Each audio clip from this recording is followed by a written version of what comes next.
'Detective ఉజ్వలన్' movie review గురించి మాట్లాడుకుందాం friends. Movie అయితే మలయాళం మూవీ.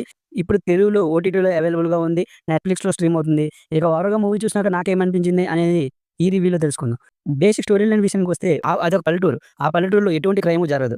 ఒకవేళ జరిగినా ఉజ్వలన్ అనే కుర్రోడు చిన్న చిన్న దొంగతనాలన్నిటిని సాల్వ్ చేసి ప్రజలు పోలీస్ స్టేషన్‌కెళ్ళే అంత అవసరం లేకుండా చేస్తూ ఉంటాడు.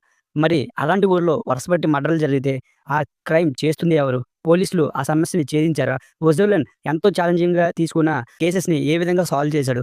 అసలు కిల్లర్ ఎవరు? తెలుసుకోవాలనుకుంటే 'డిటెక్టివ్ ఉజ్వలన్' మూవీ చూడాల్సిందే ఫ్రెండ్స్. ఇక మూవీ చూసాక నాకేమనిపించింది అంటే, ఇది ఓటీటీలో కాబట్టి అన్ని మలయాళం థ్రిల్లర్స్ అంతా గ్రిప్పింగ్‌గా అయితే ఉండదు గానీ, పర్లేదు వన్ టైమ్ వాచబుల్ అనే అనిపించింది.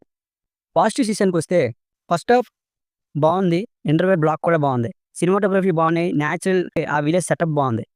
నెగెటివ్స్ విషయానికొస్తే ఔట్ అండ్ ఔట్ పోలీసులు, ఊర్లో ఉన్న ప్రజలు అందరూ కూడాను మన హీరో కంట్రోల్‌లోకెళ్ళిపోవడం. హీరో ఏం చెప్తే ఆయన్ని ఆలోచించకుండా గుడ్డిగా ఫాలో అయిపోవడం అనేది నాకస్సలు నచ్చలేదు ఫ్రెండ్స్. పోలీసులు హీరో చెప్పింది గుడ్డిగా ఫాలో అయిపోవడం.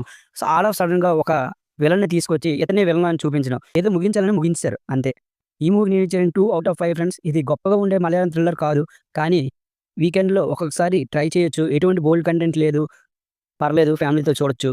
మీకు గనక నా రివ్యూ నచ్చినట్టయితే లైక్ చేయండి, షేర్ చేయండి, సబ్స్క్రైబ్ చేయండి. Thank you.